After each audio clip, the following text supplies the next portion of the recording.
भगो एक तरफ पकड़ो, नालायक। गला पकड़ो इसका, गला पकड़ो इसका। जितना परेशान इसने घर वालों को किया उतना मार फेंको, नालायक।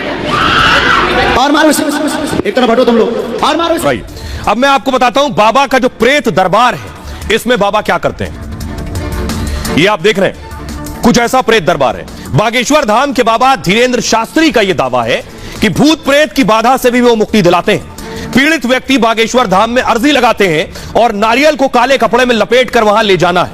नारियल को बागेश्वर धाम में बांध देना है और फिर धाम की 21 बार परिक्रमा करनी है। मंगलवार शनिवार का दिन शुभ बताया गया है। बाबा के दरबार में हजारों पीड़ित लोग पहुंचते हैं। धीरेन्द्र शास्त्री तेजी से मंत्र पढ़ना शुरू कर देते हैं। उसके बाद माइक पर कुछ विशेष आदेश देते हैं जो आपने सुना। इस दौरान पीड़ित महिलाएं तेजी से सिर घुमाने लगती हैं, कई महिलाएं जमीन पर गिर जाती हैं और बाबा का दावा है इससे प्रेत बाधा से मुक्ति मिलती है। लेकिन श्याम मानव का कहना है बाबा इसकी आड़ में जादू टोना करते हैं। तो आइए मैं आपको सुनवाने जा रहा हूं बाबा का एक और इसी तरह का प्रेत दरबार में किस तरह से उन्होंने किया है, सुनिए जरा। कि बाबा किसी का सूरत देखकर उसकी प्रॉब्लम बता देते हैं और उसका सोल्यूशन भी बता देते हैं, तो मेरा ये मानना है कि ये ऐसा कुछ होता नहीं है, क्योंकि ये इंट्यूशन से ऐसा हो। मैं आपको वो तस्वीर दिखाता हूं, तस्वीर दिखाइए, फुल स्क्रीन लीजिए, फुल स्क्रीन लीजिए। सालों के सो रात के समय बैठा, क्या सोया हो? सर में मारो इसके, गला पकड़ इसका, गला पकड़। रात के परेशान ना कर, नालायक। इसके सर में मारो जरा। सारों के सो रात के समय बैठा, क्या सोया हो? सर में मारो इसके, गला पकड़ इसका, गला पकड़। रात के परेशान ना कर, नालायक।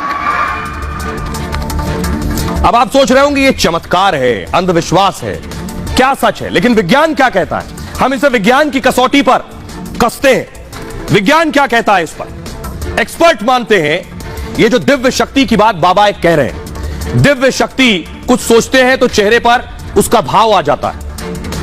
भाव को पढ़ने की कुछ लोगों में क्षमता होती है। बहुत से लोग आपके सामने आकर खड़े होते हैं और उनका चेहरा देखकर आप बता देते हैं कि उन्हें क्या परेशानी है। जैसे ब्रेल लिपि के सहारे जिनको दिखाई नहीं देता वो पढ़ते हैं, ठीक ऐसे ही मेंटलिस्ट होते हैं जो चेहरा पढ़ लेते हैं। देश दुनिया में कई ऐसे मेंटलिस्ट होते हैं और इस तरह का ज्ञान, इस तरह की ताकत, इस तरह की कला किसी सामान्य इंसान में भी हो सकती है जो लोगों की समस्याओं को समझ जाता है। कई लोग सम्मोहन की शक्ति से भी बातें जान लेते हैं। लेकिन आइए मैं आपको बताता हूं कि कैसे मनोवैज्ञानिक क्या कहते हैं इस पर, मनोचिकित्सक क्या कहते हैं इस पर, डॉक्टर्स क्या कह रहे हैं, उन्हें सुनिए। अगर हम बात करें कि बाबा किसी का सूरत देखकर उसकी प्रॉब्लम बता देते हैं और उसका सोल्यूशन भी बता देते हैं, तो मेरा ये मानना है कि ये ऐसा कुछ होता नहीं है, क्योंकि ये इंट्यूशन से ऐसा होता है।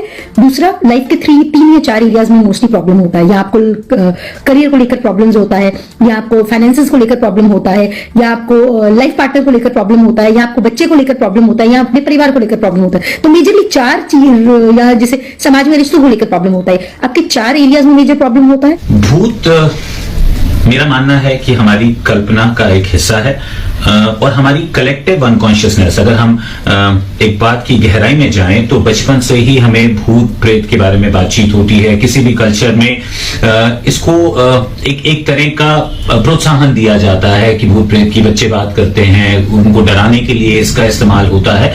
मेरा मानना यह है कि भूत प्रेत का जो डर है वो कहीं हमारी एक सिक्योरिटी और हमारे बचाव से जुड़ा हुआ है। तो आपने डॉक्टर्स को सुना। आइए अब आपको बताते हैं कि अगर बाबा बागेश्वर पर मुकदमा लिखा जाता है तो देश का कानून क्या कहता है। श्याम मानव कह रहे हैं वो जादू टोना कर रहे हैं, तो कानून क्या कहता है? कानून कहता है यह है 2013 में तो टोना टोटका कानून बनाए। महाराष्ट्र का आपराधिक कानून एक्ट है ये, और कानून में कुल 12 क्लॉज है। अलग अलग अपराधों को ये क्लॉज बताते हैं जादू टोना के मामलों में। 7 साल तक की इसमें जेल हो सकती है और 5,000 से 50